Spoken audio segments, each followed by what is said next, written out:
Like other social platforms, groups in CalArts Connect exist to bring folks together by common interests and identities. Groups can be open, which means no approval is required to join, or closed, which means a group admin must approve your request to join and posts are hidden to users outside of the group. When you fill out your profile, you may automatically be added to open groups that have auto-match settings based on traits like affiliation, location, or industry. All groups come with their own feed, a filterable members list, a photo album section, and events board. You can access the group's description and list of admins by selecting the eye icon on the far right. The Class of 2020 Premium Group also includes a personalized job board, social media widgets, and the ability for platform admins to add subgroups within it.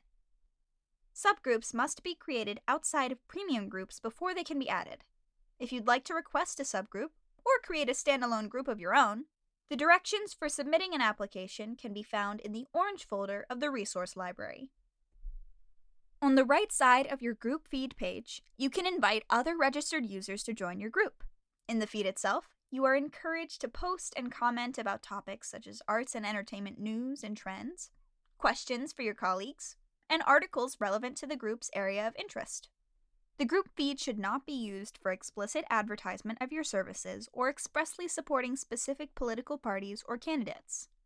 Photo albums and events created inside a group will not be visible to non-members, but users who are members will be able to view these photos and events in both the group and the photos and events pages found in the left sidebar. If you need to delete photos or events created within a group, we recommend you navigate to the main photos and events pages and use the vertical 3 dots to delete your items from there. Group admins can mass message group members, add new members and admins to the group, and modify the group settings at any time. If you ever want to leave a group, you can find your join status on the right under the cover photo and select Exit Group.